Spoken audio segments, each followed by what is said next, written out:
ताहिर गोरा के शो बिला तकल्लुफ में मैं हलीमा सादिया आपको खुश आमदीद कहती हूं। आज के शो में बातचीत का आगाज हम करेंगे यूके, फ्रांस और ईरान के इलेक्शन रिजल्ट्स के हवाले से, पीएम मोदी के रशिया विजिट के हवाले से, पाकिस्तान के हवाले से और आखिर में अमरीकी और कनेडियन सियासत के हवाले से। तो चलिए बातचीत का आगाज करते हैं यूके, फ्रांस और ईरान के इलेक्शन रिजल्ट्स के हवाले से। इंग्लैंड में लेबर पार्टी भारी अक्सरियत के साथ जीत गई है।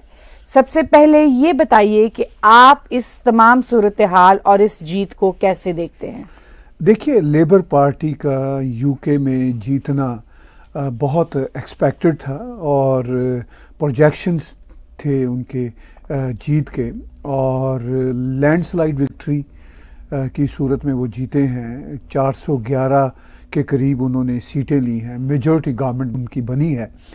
तो ये जीत बिल्कुल एक्सपेक्टेड थी। अगरचे फॉर्मर प्राइम मिनिस्टर यूके ऋषि सुनाक जी ने इलेक्शन कॉल किए थे, अर्ली इलेक्शन कॉल किए थे और एक तरह से गैम्बलिंग थी, मगर ये गैम्बलिंग यूरोप के बहुत सारे मुल्कों में हो रही है क्योंकि अनप्रेडिक्टेबिलिटी इन पॉलिटिक्स वहाँ पे बढ़ती चली जा रही है। तो इस सारी सूरत हाल में जो इलेक्शन लेबर पार्टी वहाँ पे जीती है और नए प्राइम मिनिस्टर मिस्टर स्टारमर वहाँ पे हल्फ उठा चुके हैं, ओथ ले चुके हैं, तो ये बिल्कुल एक्सपेक्टेड रिजल्ट्स थे।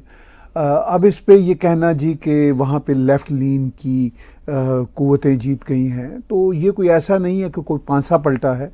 ये बिल्कुल एक्सपेक्टेड उनकी जीत थी क्योंकि कंजर्वेटिव पार्टी टोरीज जिनको वहाँ पे कहा जाता है इंग्लैंड में, वो 14 साल से राज में थे और उनके कई स्कैंडल भी सामने आए थे। और आज के ज़माने में 14 साल किसी पार्टी का एक ही स्पेल में राज करना कोई आसान नहीं। जब इतने साल हो जाएं तो वैसे ही चेंज की ख्वाहिश होती है। अब आपने ये पूछा कि इस सूरत हाल को कैसे देखते हैं, कोई बहुत बड़ी चेंज मैं उसको नहीं देखता, सिर्फ पार्टी की चेंज है क्योंकि इंग्लैंड में जो लेफ़्ट की पार्टी लेबर पार्टी है और ख़ास तौर पर मिस्टर स्टारमर जो उसके नए प्राइम मिनिस्टर बने हैं, वो सेंटर लेफ़्ट के हैं, वो कोई फार लेफ़्ट के नहीं है। तो इंग्लैंड में इंग्लैंड की जो सोसाइटी है वो बुनियादी तौर पर सेंटर राइट की सोसाइटी है, सेंटर लेफ़्ट के भी लोग हैं, तो सेंटरिस्ट सोसाइटी है और वो ना फार राइट के लोग हैं ना फार लेफ़्ट के लोग हैं। अगरचे फार राइट की एक पार्टी ने भी वहाँ पे कुछ सीटें ली हैं। ऐसा तो खैर हर इलेक्शन में हर दुनिया के कोने में होता है कि डिफरेंट जो एक्सट्रीम के ग्रुप्स हैं वो भी कुछ ना कुछ अपने वोट बैंक्स दिखाते हैं। लेकिन इंटरेस्टिंग बात यह है कि प्रॉबेबली कंजर्वेटिव पार्टी ने, मुझे एग्जैक्ट इस वक्त याद नहीं, 130 के करीब सीटें ली हैं। 650 शायद उनकी कुल सीटों की तादाद है। तो अगरचे उन्होंने 130 सीटें ली हैं मगर उनका जो वोट बैंक का शेयर है वो कोई ख़ास इफेक्ट नहीं हुआ, वो आलमोस्ट उतना ही है जितना पिछले इलेक्शन में था, मगर सीटें लेबर पार्टी ने ज़्यादा निकाली हैं। ये बड़ी इंटरेस्टिंग बात है कि दुनिया की इस वक्त की डेमोक्रेसी में, पहले भी ऐसा होता था, आजकल हम ज़्यादा देख रहे हैं कि वोट बैंक्स जो होते हैं या जो वोट की जो शरह होती है वो मुख्तलिफ होती है एज अपोज टू जो सीट्स लेते हैं। अब almost labour party conservative party की वोट परसेंटेज एक जैसी है मगर सीटों में बहुत बड़ा अंतर है, बहुत बड़ा फ़र्क है। उनकी 411 सीटें हैं जिनकी सरकार बनी है लेबर पार्टी की, और इनकी 130-31 सीटें हैं। इसका मतलब ये है कि लोग सिर्फ हुकूमत में तब्दीली चाहते थे, अपने अपने वोट शेयर में कोई तब्दीली नहीं आई। 19-20 का फ़र्क हुआ है। तो चेहरे बदलना देखना चाहते थे लोग। और वैसे भी ये जो सेंटर लेफ़्ट की अब लेबर पार्टी की हुकूमत आई है तो ये वही पॉलिसियां रखेंगे यूक्रेन के बारे में, फॉरेन पॉलिसी भी जो आलमोस्ट कंजर्वेटिव पार्टी की थी। थोड़ा फ़र्क आएगा, जैसे इमिग्रेशन की पॉलिसी कंजर्वेटिव पार्टी की न्यू इमिग्रेंट्स के लिए ज़रा टफ थी, वो उसमें थोड़ा सा फ़र्क आएगा। जैसे ये मिडल ईस्ट के मामलात पे कोई बहुत बड़ा फ़र्क नहीं देखते, क्योंकि ये सेंटर लेफ्ट की पार्टी है, कोई रेडिकल ये बातें नहीं करेंगे। फिर जो साउथ एशियन वहाँ पे रहते हैं, ख़ास तौर पर जो इंडियन बैकग्राउंड के लोग रहते हैं, उनके हवाले से भी जो नए प्राइम मिनिस्टर आए हैं उनका वही उनके बारे में रेफरेंस है। हमने देखा इस इलेक्शन से पहले ऋषि सुनाक अपने आप को गर्व से हिंदू कहते हैं, बड़ी खुशी की बात है। पहले हिंदू प्राइम मिनिस्टर थे, अब नहीं रहे प्राइम मिनिस्टर, क्योंकि उनकी पार्टी अनपॉपुलर हो गई थी। इसमें ऋषि सुनाक का कोई कसूर नहीं। लेकिन इसमें याद करने वाली बात यह कि इलेक्शन से पहले मिस्टर स्टारमर भी एक मंदिर गए थे, उन्होंने भी अपनी रेवरेंस हिंदू धर्म के लिए, साउथ एशियन कम्युनिटी के लिए दिखाई। तो जैसा मैंने कहा कि स्टारमर बहुत सेंटर के हैं लीडर, सेंटर लेफ्ट के लीडर हैं, तो कोई बड़ी हमें वहाँ पे तब्दीलियाँ नज़र नहीं आएंगी। इकॉनमी एक बहुत बड़ा चैलेंज है। मैं आखिर में एक जुमला कहूँगा यूके के हवाले से, आई डाउट के इकॉनमी के हवाले से कोई वो रेडिकल चेंजेस कर सकेंगे। देखने वाली बात यह है कि अब यूके की इकॉनमी की जो ग्रोथ है वो 0.1% चल रही है, उसको कोई एटलीस्ट 2 से 3% तो मिनिमम होना चाहिए। क्या वो उसको उस लेवल पे लाने में कामयाब होते हैं या नहीं, ये अब हम आने वाले दिनों में देखेंगे। आपने बहुत अच्छा कहा कि फेस चेंज चाहिए और पॉलिसीज़ जो हैं वो pretty much the same way as they were. So इसी हवाले से चलिए अब चलते हैं फ्रांस के इलेक्शंस की तरफ। उनका दूसरा मरहला मुकम्मल हो गया है। पहले मरहले पर लगता था कि राइट विंग की पार्टी जीत रही थी यहाँ पे भी, मगर अब दूसरे मरहले पर पांसाब पलट गया, लेफ्ट विंग की पार्टी जीत गई। आप इस बाजी को पलटते हुए देखने के ऊपर क्या तबसरा करेंगे?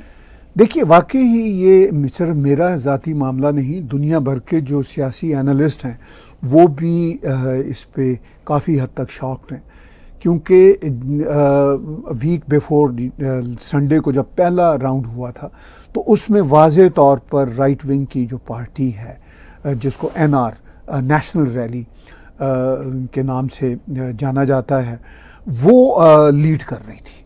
वो कोई 33+ % पे उनके थे। और ना सिर्फ फ्रांस में जो मीडिया है, मीडिया अब दुनिया में ज़्यादातर लेफ़्ट विंग के लोगों के पास है, तो वो बड़े परेशान थे कि भाई ये क्या हो रहा है, एक बहुत हिस्टोरिक तब्दीली आ रही है। सभी दुनिया के कमेंटेटर उस पर बोल रहे थे और हमने भी शो किया, और जो उस वक्त की खबर थी हमने उसके मुताबिक बात की। लेकिन अब जो संडे यानी 7 जुलाई को जो फाइनल राउंड हुआ है, उसमें नेशनल फ्रंट जो लेफ्ट का है वो अब बाजी ले गया है, और जो राइट विंग की पार्टी है जिसको NR नेशनल रैली के नाम से जाना जाता है, वो बजाय दूसरे नंबर के आने के तीसरे नंबर पर चली गई है। सदर मैक्रॉन की जो पार्टी है वो सेंटरिस्ट पार्टी है, राइट सेंटर की पार्टी है।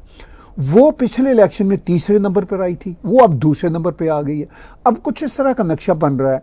फ्रांस में जो कुल सीट्स हैं वो 577 हैं, और उनमें से अभी तक की जो खबरें आई हैं ऑलमोस्ट 190 के आसपास, 188, 190 के आसपास अब फार लेफ्ट, वो लेफ्ट नहीं है, यानी सेंटर लेफ्ट नहीं है यूके की तरह का, वो फार लेफ्ट है, ठीक ठाक रेडिकल किस्म का लेफ्ट है। उनके पास 188, 190 के करीब सीटें आई हैं। मेजॉरिटी के लिए 289 सीट्स आई हैं, तो मेजॉरिटी से वो भी दूर हैं। सदर मैक्रॉन की जो पार्टी है उन्होंने भी स्नैप इलेक्शन करवाए थे। उनका ये ख्याल था कि शायद चूँकि वो यूरोपियन यूनियन में उनकी पार्टी के पास कम सीटें मिली थी, तो उनका ख्याल था कि उन्होंने भी जुआ खेला, prime minister former prime minister Rishi Sunak की तरह उन्होंने भी अर्ली इलेक्शन कॉल किए। तो उन्होंने जब अर्ली इलेक्शन कॉल की तो उनका ख्याल था कि शायद मैं मेजॉरिटी लेने में कामयाब हो जाऊँ। तो वो देखिए उनके पास ऑलरेडी मेरा ख्याल है 240+ सीटें थी पार्लियामेंट में। अब उनकी जो सीटें हैं वो 160 के करीब आ गई हैं, लिटिल बिट प्लस माइनस के साथ। और जो पिछले राउंड में, पिछले हफ्ते के राउंड में जो NR थी, तो उसकी जो नेशनल रैली NR, उसकी जो सीटें जो उस वक्त एक्सपेक्ट किए जा रही थी 200 के करीब, अब वो कम होके 140 के करीब रह गई, 142 समथिंग लाइक दैट। तो मेजॉरिटी तो अभी भी किसी की नहीं बन रही। 577 के पार्लियामेंट में फ्रांस के अंदर ना फार लेफ्ट की मेजॉरिटी है, ना सेंट्रिस्ट मिस्टर मैक्रॉन की पार्टी की मेजॉरिटी है, और फार राइट की जो पार्टी है वो मेजॉरिटी सीधा तो अब काफ़ी दूर चले गए हैं। एक और वहाँ पे रिपब्लिकन पार्टी है, वो भी कंजर्वेटिव पार्टी है, उन्होंने भी शायद कोई 50 से 60 सीट्स ली हैं। वो सेंटर राइट की पार्टी है। तो अब सिचुएशन ये है कि एक हंग पार्लियामेंट है। अब वहाँ पे बड़े जश्न मनाए जा रहे हैं। सबसे बड़ा जश्न लेफ्ट के लोग ये मना रहे हैं कि उनको वाज़े तौर पर जीत नज़र आ रही थी फार राइट की, अब वो जीत मुमकिन नहीं रही। तो सूरत हाल अब फ्रांस में ये है कि ठीक है कि फार राइट की पार्टी नहीं जीत सकी, मगर पूरे तौर पर फार लेफ्ट की पार्टी भी नहीं जीत सकी। उनको भी अब मदद चाहिए मैक्रॉन की पार्टी से अपनी सरकार बनाने के लिए, क्योंकि मैक्रॉन और फार लेफ्ट की पार्टी ने पहले राउंड को देखते हुए एक होली या अनहोली अलायंस किया था फार राइट के खिलाफ, ये सोचते हुए कि हमें फार राइट को किसी सूरत नहीं आने देंगे। हालांकि फार लेफ्ट की पार्टी और मैक्रॉन की पार्टी भी आपस में बहुत मामलात पर डिफर करते हैं, इनका आपस में बहुत बैर है। मगर अब वो जो है उसका दोस्त मेरा दोस्त, उसका दुश्मन मेरा दुश्मन वाली कहानी है। तो अब जाहिर है अगर फार लेफ्ट अपनी हुकूमत बनाते हैं, जो कि वो इस पोजीशन में हैं मेजॉरिटी ना होने के बावजूद, तो उनको सेंटरिस्ट यानी मैक्रॉन की पार्टी की सपोर्ट चाहिए। मैक्रॉन प्रेसिडेंट फिर भी रहेंगे 2027 तक। अब प्राइम मिनिस्टर आएगा फार लेफ्ट का, जो कि लग रहा है। अब जब प्राइम मिनिस्टर आएगा फार लेफ्ट का तो वो माइनॉरिटी होगा, तो आगे किसी वक्त भी साल बाद, 2 साल बाद, 3 साल बाद, चूंकि ये 5 साल के लिए वैसे तो इलेक्ट हुए हैं, लेकिन अभी अगर गवर्नमेंट ना चला सके किसी भी बजट पे अगले साल इनका आपस में साथ ना चल सका मैक्रॉन की पार्टी का, तो फिर ये सरकार टूट जाएगी, फिर नया इलेक्शन आ जाएगा। तो मैक्रॉन तो रहेंगे सदर 2027 तक, लेकिन अब वो थोड़े से वीक सदर होंगे क्योंकि उनकी पार्टी के पास सीटें अब 245 से कम होकर 160 के करीब आ गई हैं पार्लियामेंट में, और फार लेफ्ट की सरकार बनेगी। लेकिन फार राइट वाले, एक बात ज़हन में रखनी चाहिए, 2017 में इसी मेरीन पेन की जो पार्टी है, इनके पास सिर्फ 7 सीट्स थी। फिर उसके बाद अगले इलेक्शन में ये गालबन को 80 सीट्स, 80 प्लस सीट्स लेने में कामयाब हुए। अब ये 142, 143 सीट्स लेने में कामयाब हो गई है इनकी पार्टी, और इनकी पार्टी का जो वहाँ पे स्ट्रॉन्ग होल्ड है अपने अपने इलाकों में, अपनी अपनी कॉन्स्टिट्यूंसी में, वो बहुत है। तो अगर ये फार राइट ग्रो कर रही है और फार लेफ्ट ने भी ग्रो किया है, मगर सरकार उनकी भी मेजॉरिटी नहीं है, तो फ्रांस काफ़ी क्योस में है। राइट्स ऑलरेडी शुरू हो चुकी हैं, बहुत डिविसिव पॉलिटिक्स है।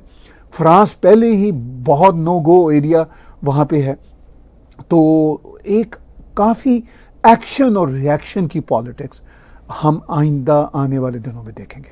ये बात आपकी बहुत अच्छी आपने की कि एक तो चेंजिंग सूरत हाल है, लेकिन अब दुनिया में राइट लेफ्ट सेंटर से ज़्यादा एक्शन रिएक्शन हो गया है, जिसके अंदर कोई भी बात प्रिडिक्ट नहीं की जा सकती बहुत देर तक के लिए।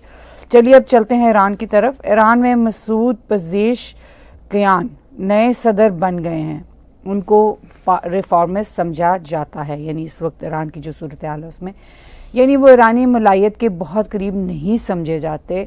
क्या उनके सदर बन जाने से ईरान में कोई तब्दीली आ सकती है? देखिए, जो सदर के उम्मीदवार थे वो तो बहुत थे, कुछ गालबन 7-8 थे, फिर अल्टीमेटली उनकी छांटी होकर 2 लोग रह गए, यही मसूद पेज़ेशकियान और मिस्टर जिलानी गालबन थे दूसरे। और एक जो थे मिस्टर जिलानी, वो आयतुल्लाह खामेनाई के ज़्यादा करीब समझे जाते थे। इनको रिफॉर्मिस्ट समझा जाता है, जैसे रूहानी इनके एक सदर आए थे वो भी रिफॉर्मिस्ट थे। मगर रिफॉर्मिस्ट ईरान में पॉलिटिशियन होने का ये मतलब नहीं है कि वो मुल्लायत से बहुत दूर होते हैं। अगर वो बहुत करीब ना भी हों तो वो बहुत दूर नहीं रह सकते, क्योंकि स्ट्रॉन्ग होल्ड अल्टीमेटली ईरान की मुल्लायत का है, यानी आयतुल्लाह खामेनाई जो हैं वो सुप्रीम लीडर ऑफ ईरान है। अब ईरान की जो जनता है, जो आवाम है, वो मुल्लायत से तंग आई हुई है। एक तो सैंक्शंस लगी हुई है ईरान पे बेतहाशा, ईरान का मीडिया बिल्कुल कैद है, ईरान में कोई सिविल लिबर्टीज़ का ठीक से कॉन्सेप्ट नहीं है। ऊपर से ईरानी इकॉनमी जो है वो क्रंच में रहती है हमेशा इंटरनेशनल सैंक्शंस की वजह से। तो लोगों की, जनता की ख्वाहिश है कि कोई यहाँ तब्दीली आए, थोड़ा सा लिबरल माहौल बने। अच्छा, जो ईरान को, आज के ईरान को जानते हैं करीब से, अपरेंटली ईरान में मुल्लायत के बावजूद ईरानी समाज काफ़ी मॉडर्न समाज है। इवन इन ईरान जो हम ईरानी यहाँ कनाडा में, अमेरिका में, यूरोप में देखते हैं, वो तो बेतहाशा मॉडर्न हैं ही हैं। वो तो आलमोस्ट एंटी मज़हब हैं, एंटी मुलायत ही नहीं, एंटी मज़हब, एंटी इस्लाम, इस तरह के लोग हैं यहाँ पे हमारे कनाडा में। यही कैफियत हमें इवन ईरान में नज़र आती है, क्योंकि वही जो एक्शन और रिएक्शन की मैं बात करता हूँ। अब दुनिया में पॉलिटिक्स राइट लेफ्ट से ज़्यादा रैशनैलिटी इरैशनैलिटी से ज़्यादा आगे बढ़ के एक्शन और रिएक्शन की हो चुकी है। अब वहाँ पे मुल्लायत देखिए ऑलमोस्ट 50 साल हो चले हैं, मतलब वहाँ पे इनकलाब आए, तो अब एक रिएक्शन बिल्ट हो रहा है कि भाई इस टू मच। इस सारी सूरत हाल में अब जो रिफॉर्मिस्ट अपने आप को कहते हैं, तो उनसे जनता को थोड़ी सी उम्मीद होती है। हालांकि रिफॉर्मिस्ट भी, मैंने जैसा कहा, मुल्लायत के अगर बहुत करीब नहीं तो दूर भी हरगिज़ नहीं। वो एक थोड़ा सा पब्लिक कंजम्पशन के लिए डिफरेंट फेस है। तो फिर भी जनता वहाँ की कोई ना कोई उम्मीद करती है कि शायद ये हमें मुल्लायत के शिकंजे से बाहर ले आए। तो काफ़ी ईरान में एक्शन और रिएक्शन की आइडियोलॉजी भी है, पॉलिटिक्स भी है, और इस सारी सिचुएशन में थोड़ा बहुत फ़र्क पड़ेगा मिस्टर मसूद पेज़ेशकियान के नए प्रेसिडेंट बन जाने से। लेकिन हम ये नहीं कह सकते कि इनके प्रेसिडेंट बन जाने से कोई काया पलट जाएगी। कोई बहुत ड्रास्टिक चेंजेस पॉसिबल नहीं है इस वक्त के सिनेरियो में। चलिए अब थोड़ी सी सूरत हाल, भारतीय वज़ीर आज़म मोदी रूस के दौरे पर हैं, आप इस विजिट को कैसे देखते हैं, इस पर बात कर लेते हैं। देखिए, प्राइम मिनिस्टर नरेंद्र मोदी इस वक्त रशिया के विजिट में है। ये एक बड़ी इम्पॉर्टेंट डेवलपमेंट है। प्राइम मिनिस्टर मोदी ने ये विजिट 2022 में करना था, मगर 2022 में वो विजिट ना कर सके क्योंकि रशिया ने यूक्रेन पे हमला किया, उनके कुछ हिस्सों पे कब्ज़ा कर लिया, और वो रशिया के ख़िलाफ़ बहुत जो है फ़ज़ा बन गई। तो फिर उसके बाद भारत पे बहुत प्रेशर बना रहा कि भाई भारत क्यों से तेल लेता है, फलां ढीम। लेकिन अब ये सूरत हाल है कि यूक्रेन पर अटैक के ऑलमोस्ट अब 3 साल के यानी एंटर हो जाने के बाद अब दुनिया ये देख रही है कि प्राइम मिनिस्टर मोदी का जो विज़िट है वो शायद, ख़ासतौर पर वेस्टर्न वर्ल्ड देख रही है कि शायद वो जो बैकडोर डिप्लोमेसी में उनकी हेल्प करेगा। आपको याद होगा कि पिछले साल या शायद इसी साल गालबन यूक्रेन के फॉरेन मिनिस्टर ने भारत का विज़िट किया था। हालांकि यूक्रेन के फॉरेन मिनिस्टर भारत के विज़िट से कोई 1 आध साल पहले बहुत सख्त भारत के ख़िलाफ़ बयान दे चुके थे। फिर उन्होंने भारत का विज़िट किया तो उन्होंने भारत से ये तमन्ना की, ये ख्वाहिश की, फरमाइश की कि जी चूँकि आपके रशिया के साथ बहुत अच्छे ताल्लुकात हैं, आप अपना लीवरेज बरतें और रशिया को कहें कि हमारे ख़िलाफ़ जंग ख़त्म करें, हमारे इलाके वापस करें। तो ये बात उस वक्त यूक्रेन के फॉरेन मिनिस्टर ने भारत में की थी। अब प्राइम मिनिस्टर मोदी का विज़िट रशिया का बड़ा ख़ास विज़िट, जिसमें वो सदर व्लादिमीर पुतिन से उनकी दाचा में उनके साथ मिले, बातचीत की, बहुत अहम बातें की। तो अब प्राइम मिनिस्टर मोदी के लिए बहुत इजी हो गया विज़िट करना, क्योंकि हमने इन 2.5-3 सालों में देखा कि अमेरिका के जो एलाइज हैं, जैसे सऊदी अरब है, यूएई है, वहाँ पे व्लादिमीर पुतिन का रेड कारपेट इस्तकबाल किया गया था 1.5 साल पहले। तो अब जो वेस्टर्न वर्ल्ड की कोशिश थी कि हम रशिया की इकॉनमी को दीवार से लगा दें, व्लादिमीर पुतिन को वो उन्होंने इंटरनेशनल क्रिमिनल जस्टिस कोर्ट के ज़रिए उनको जो है कन्विक्टेड करार दिया हुआ है, मगर पूरी दुनिया में उनका स्वागत हो रहा है। अभी वो कजाकिस्तान गए हुए थे SCO के विजिट पे, वहाँ पे 10 मुल्क बैठे हुए थे। और अभी कुछ दिन पहले यूरोपियन यूनियन के एक मेंबर कंट्री हंगरी के प्राइम मिनिस्टर उनके पास गए हुए थे। तो अब वेस्ट ने देख लिया कि ना तो हम इनकी इकॉनमी को दीवार के साथ लगा सकते हैं, ना हम रशिया को और ना सदर पुतिन को हम आइसोलेट कर सकते हैं। तो अब वेस्ट ने भी ये जो उसकी तमन्ना थी कि कोई ना मिले, कोई हाथ ना मिलाए, कोई इनके साथ चाय ना पिए, वो देख लिया कि उनका ये सारे का सारा जो प्रोपेगेंडा था या जो मुहिम थी वो फेल हो गई। खुद जब वो भारत को कहते थे वेस्टर्न वर्ल्ड वाले कि जी आप तेल ना लें, खुद वेस्टर्न वर्ल्ड के यूरोपियन यूनियन के बहुत सारे मुल्क, भारत जो तेल लेता था वो भारत की रूस से, वो भारत की रिफाइनरी से साफ होके कुछ उसमें से तेल इसी वेस्टर्न वर्ल्ड को चला जाता था। तो अब ये दुनिया में हिपोक्रेसी और ये जो है ना चलती नहीं। तो सदर व्लादिमीर पुतिन जैसे भी हैं, उन्होंने ये साबित कर दिया कि अपनी इकॉनमी को भी उन्होंने कंट्रोल किया, बल्कि उसकी ग्रोथ रेट बहुत अच्छी आई। वेस्टर्न वर्ल्ड के तकरीबन सारे मुल्कों से बेहतर उसकी, एक्सेप्ट अमेरिका से बेहतर उसकी ग्रोथ रेट हुई है 2023 में। और सैंक्शंस के हवाले से को बहुत अपरेंटली फ़र्क नहीं पड़ा, ना वो आइसोलेट हुए। तो फिर मेरा ख्याल है सदर पुतिन की जो दावत थी प्राइम मिनिस्टर मोदी के लिए वो मौजूद थी। तो फिर प्राइम मिनिस्टर मोदी ने सोचा कि अब मेरी भी तीसरी सरकार बन गई है, अब मेरे ऊपर भी पॉलिटिकल प्रेशर नहीं होगा। तो जब पूरी दुनिया मिल रही है व्लादिमीर पुतिन के साथ, तो व्हाई नॉट मी। हमारे तो वैसे भी बहुत अच्छे ताल्लुकात हैं। वैसे भी changing face of power and politics जो है उसमें बहुत सारी चीज़ें जो हैं अब वो उस नॉर्म पे नहीं चल रही जैसे कि पहले होती थी। अब अनकन्वेंशनल पॉलिटिक्स और अनकन्वेंशनल एक्सप्रेशन ऑफ पावर हो चुका है, जिसमें कि दुनिया का एक दूसरे के साथ कनेक्टिव रहना बहरहाल बहुत ज़रूरी है, क्योंकि अब हम एक बिल्कुल मुख्तलिफ दुनिया के अंदर सांस ले रहे हैं। चलिए अब आप इस पर तबसरा कीजिए कि मगरबी दुनिया भारतीय वज़ीर-ए-आज़म के दौरा को नापसंदगी की के निगाह से देखेगी या कैसे देखेगी?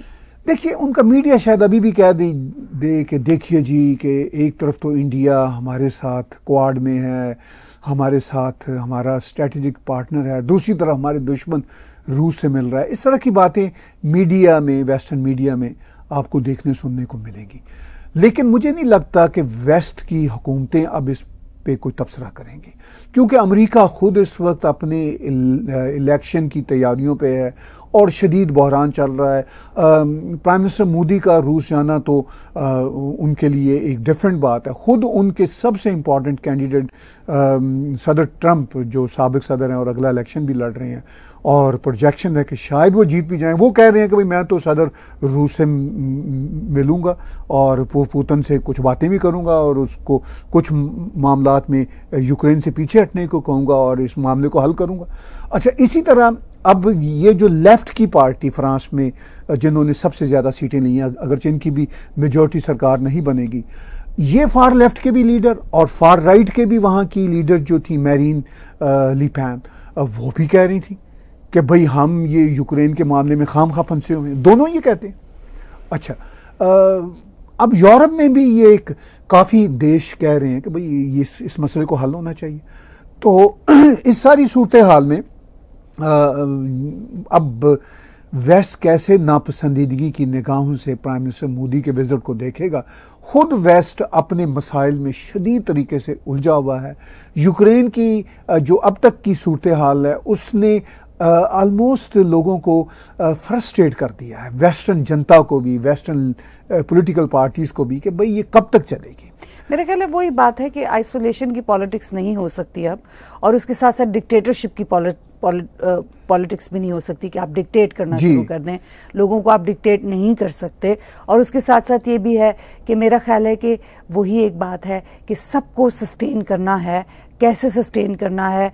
थोड़े बहुत कॉन्फ्लिक्ट के साथ। हम बड़ा कॉन्फ्लिक्ट अफोर्ड नहीं करते, पहले ही बहुत सी जंगी सूरत हाल मौजूद है, क्राइसिस है हर तरह का। तो उस क्राइसिस में सर्वाइवल मेरा ख्याल है ज़्यादा अहम है दुनिया के लिए, इससे कि किसी को डिक्टेट किया जाए या किसी को किसी ख़ास तरफ ख़ास निगाह से देख के आइसोलेट करने की कोशिश की जाए।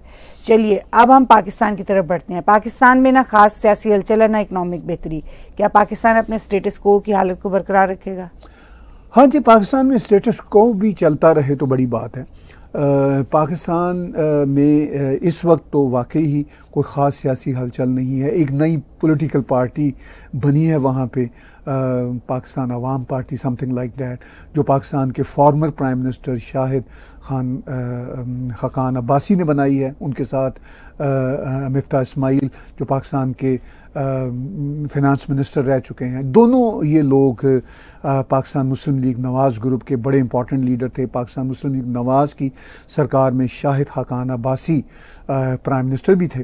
तो इन दोनों ने ये पार्टी बनाई है। ये इस हद तक हलचल है, मगर असल हलचल पाकिस्तान में जो सियासी सतह पे है वो पाकिस्तान तहरीक इंसाफ जो सबसे ज़्यादा पॉपुलर पार्टी है, इसमें कोई शक वाली बात नहीं। इमरान खान सबसे ज़्यादा पॉपुलर लीडर है। अगर उनकी तरफ से कोई मुल्क में स्टेटस को बदलने की कोई सूरत हाल हमें देखने को मिली तो उसको हम सियासी हलचल कह सकते हैं, मगर वो सियासी हलचल भी अभी तक नहीं हो पा रही, क्योंकि पाकिस्तान आर्मी ने अपना शिकंजा कसा हुआ है और पाकिस्तान आर्मी पाकिस्तान की सबसे बड़ी स्टेक होल्डर है, सबसे बड़ी पॉलिटिकल पार्टी है, मैं तो ये कहूँगा, और सबसे पावरफुल वो है। ऑफ कोर्स उनके पास बंदूकें हैं, उनके पास ज़राए हैं। तो जब तक उनका शिकंजा है, पाकिस्तान तहरीक इंसाफ जो काफ़ी पॉपुलर पार्टी है, इमरान खान जो एक पॉपुलर लीडर हैं, वो मतलब उनके शिकंजे उन्होंने या उनकी जो मशकें हैं उनकी लीडरशिप की भी और पार्टी की भी पाकिस्तान आर्मी ने कसी हुई हैं मुकम्मल तौर पर। वो जेल में बैठे हुए हैं, अभी भी कई लीडर जेल में हैं, और जो जेल में नहीं हैं उनकी क़यादत के लोग पाकिस्तान तहरीक इंसाफ के, वो भी बस जेल ही समझिए, जो बाहर घूमते फिर रहे हैं। तो उनकी तरफ से किसी किस्म की रेजिस्टेंस मुमकिन नहीं है, तो इसलिए हलचल मुमकिन नहीं है। इकोनॉमिक बेहतरी का जहाँ तक मामला है, तो जब तक पाकिस्तान में ऑर्गेनिक इकॉनमी डेवलप नहीं होती और उसके साथ साथ बिजनेसेस को प्रमोट नहीं किया जाएगा, स्टेबिलिटी नहीं आएगी। यानी कि ये सब चीज़ें एक साथ जुड़ी हुई हैं। मुझे याद है आप कहा करते थे कि बेहतरी जब होनी होती है तो एक साथ होती है या नहीं होती। तो इस वक्त जो सूरत हाल है वो नज़र नहीं आता कि कुछ स्टेबिलिटी हो, कुछ इकोनॉमिक बेहतरी हो, कुछ हलचल इसी तरह की हो। जी देखिए, पाकिस्तान में किसी किस्म की जो बेहतरी है उसके चांसेस नहीं हैं, क्योंकि पोलराइज सोसाइटी है। अगर हम पॉलिटिक्स के लेवल पे कहें, वो तो पोलराइजेशन अपनी इंतहाओं को छू रही है। अगर हम सोशल लेवल पे देखें तो कन्फ्यूजन है पाकिस्तान में। कन्फ्यूजन जब से ये देश बना है हमेशा रहा है कि हम कौन है, आइडेंटिटी क्राइसिस, कन्फ्यूजन, पॉलिटिक्स में कन्फ्यूजन। एक ये किसी मसीहा की तलाश में होते हैं, किसी शख्स की तलाश में होते हैं। अब इमरान खान इनका मसीहा था, कभी इनका मसीहा, इनके अक्सर जो मसीहा रहे हैं पाकिस्तान में वो आर्मी जर्नल रहे हैं। अब मतलब इवन मिस्टर कमर जवेद बाजवा तक, वो भी इनका एक निजात दहंदा होता था। अब इनका निजात दहंदा जो है पाकिस्तानी अवाम की अक्सरियत का, वो इमरान खान है। तो इमरान खान को वो यूँ समझते हैं कि जैसे ये अकेला शख्स इनको सारे मसाइल से निकाल देगा। तो बहरहाल इमरान खान चूँकि इनके निजात दहंदा हैं पाकिस्तान तहरीक इंसाफ के लोगों के लिए, वो इस वक्त जेल में हैं। इससे पहले, जेल जाने से पहले और उनकी सरकार बर्खास्त होने से पहले, वो पाकिस्तान के 4.25 साल तक प्राइम मिनिस्टर रहे। तब भी वो पाकिस्तान में कोई बेहतरी तो नहीं ला सके थे। अभी भी उनके पास कोई सलूशन नहीं है, कोई रोड मैप नहीं है जिससे हम समझ सकें कि अगर उनकी पार्टी को मौका दोबारा मिल गया वो इक़्तिदार में आने की सूरत में, तो वो बेहतरी लाएंगे, ऐसा भी मुझे नज़र नहीं आता। तो पाकिस्तान बस इसी तरह के मसाइल में जब से बना है घिरा हुआ है, और मेरा नहीं ख्याल कि इससे बाहर निकल सकेगा। अब चलते हैं, सदर बाइडेन डेमोक्रेट के अगले कैंडिडेट होने से पीछे नहीं हटने के लिए तैयार, और अब आप अमेरिका की सियासत को इस सूरत हाल में किस तरफ जाता देख रहे हैं? देखिए, अमेरिका की सियासत ऑलरेडी जिस तरफ जा रही है उसी तरफ ही जा रही है। दो ओल्ड मैन हैं जो इसमें एक दूसरे के ख़िलाफ़ हैं। एक सदर बाइडन है, एक फॉर्मर सदर ट्रंप है। इस वक्त सदर ट्रंप की जो पॉपुलैरिटी है वो थोड़ी ज़्यादा है सदर बाइडन से, सदर बाइडन जैसा कि 2 हफ्ते पहले एक CNN की डिबेट पे बुरी तरह मार खा गए, तो उसके बाद डेमोक्रेट के अंदर बहुत ये शोर बपा हुआ कि भाई सदर बाइडन नेक्स्ट कैंडिडेट ना हो, अगर वो होंगे तो सदर ट्रम्प श्योरली जीत जाएंगे। लेकिन अभी जो हम यूरोप के इलेक्शन के रिजल्ट और ख़ासतौर पर जो हमने फ्रांस में देखा, कोई पता नहीं कि सदर बाइडन फिर जीत जाएं, क्योंकि पिछला इलेक्शन जो था अमेरिका का, उसमें भी सदर बाइडन थोड़ी परसेंटेज से जीते थे, जिस पे सदर ट्रम्प और उनके सपोर्टर्स ने कहा कि हमारे खिलाफ धांधली हुई है। उसमें कई ऐसी अमेरिका की रियासतें थी जहां से रिजल्ट्स जो था वो लेट भी आया, इस वजह से शकूक व शुबहात पैदा हुए।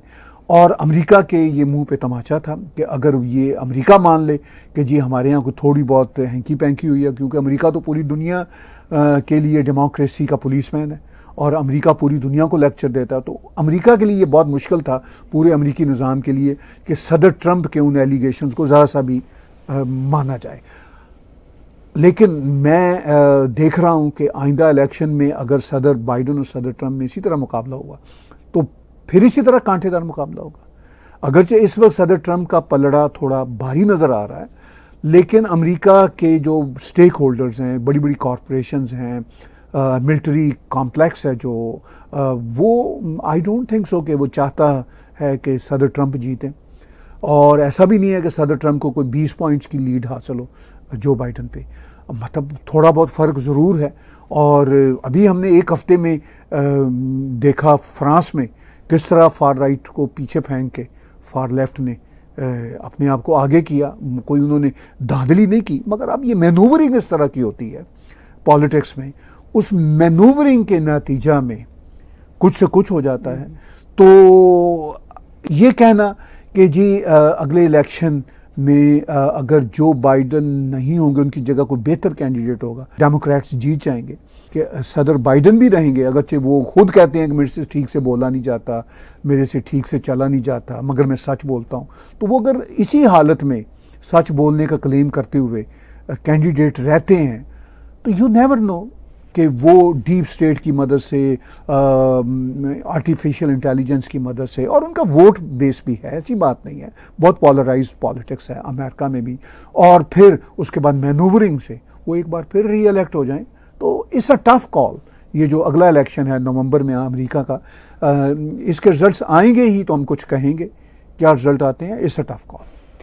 चलिए, यूके और फ्रांस में स्नैप इलेक्शंस हुए, क्या कनाडा में इस किस्म का कोई इम्कान है?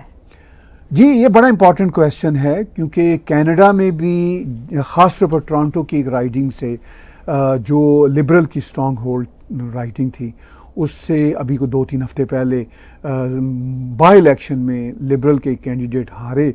तो उसके बाद ये सवाल उठना शुरू हुआ, ख़ुद लिबरल कॉकस के अंदर कुछ एमपीज़ ने भी हिम्मत करके प्राइम मिनिस्टर ट्रूडो से कहा कि आप रिज़ाइन हो जाएं और आप चले जाएं और लीडरशिप किसी और को दे दें। प्राइम मिनिस्टर ट्रूडो का भी मोरल वक्ती तौर पर थोड़ा सा डाउन हुआ, अभी भी डाउन है। अभी भी जो पोल्स बताते हैं वो यही है कि कंजर्वेटिव पार्टी शायद अगर आज इलेक्शन कराए जाएं तो वो जीत जाएगी, मगर पोल्स अब इतने इफ़ेक्टिव नहीं रहे।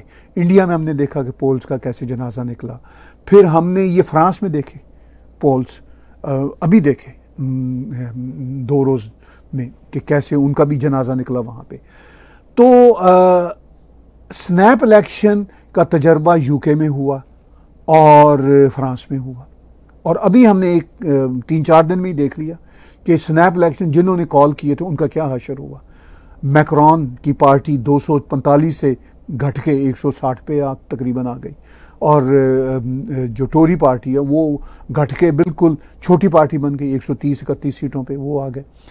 तो अब ये तजर्बा ट्रूडो साहब तो हरगिज़ नहीं करेंगे। ट्रूडो साहब काफ़ी ढीठ किस्म के प्राइम मिनिस्टर हैं, वो बड़े मतलब ढीठ किस्म के, मैं ये कह रहा हूँ कि वो उनको कोई परवाह नहीं होती कि उनके ऊपर कितनी क्रिटिसिज्म हो, वो रहना चाहते हैं, पावर से चिमटे रहना चाहते हैं। और मेरा ये ख्याल है कि उनका ये ख्याल होता है कि मैं अगर चिमटा रहूँगा पावर से तो हो सकता है मुझे फिर पावर का गेन फिर मेरी जोली में आन गिरे। And you know, I can tell you, you never know, अगर ये इसी तरह पावर बेस के साथ चिमटे रहे जगमीत सिंह की मदद से, क्योंकि उनकी मदद के बगैर तो वो ये पावर में नहीं रह सकते, सरकार गिर जाएगी, माइनॉरिटी होगी।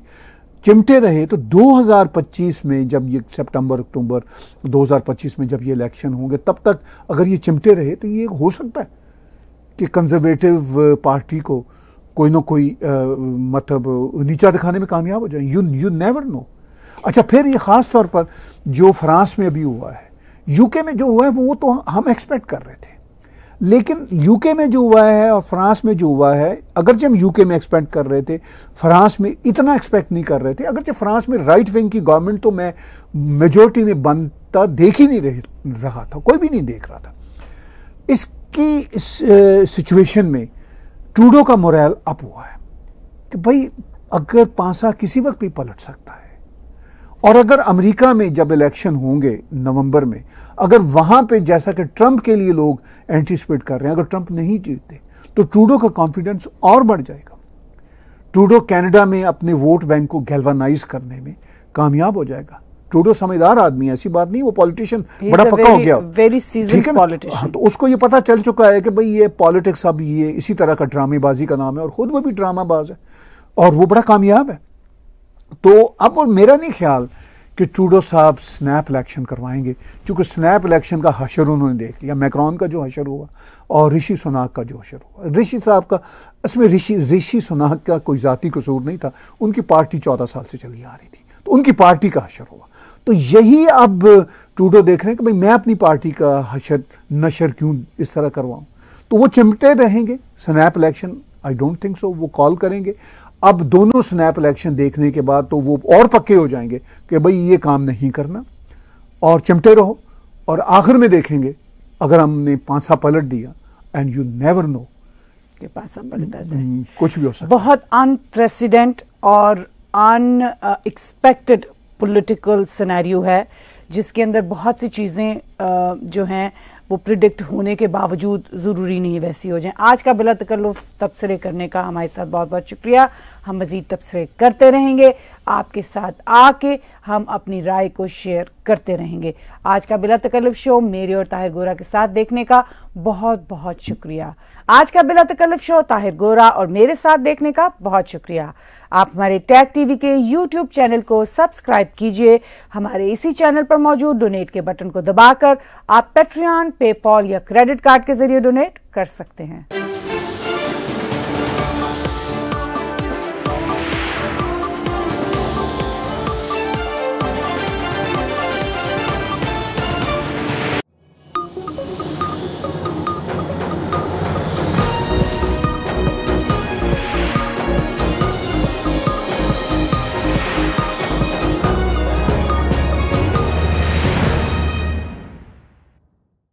Subscribe Tag TV YouTube channel and press the notification button.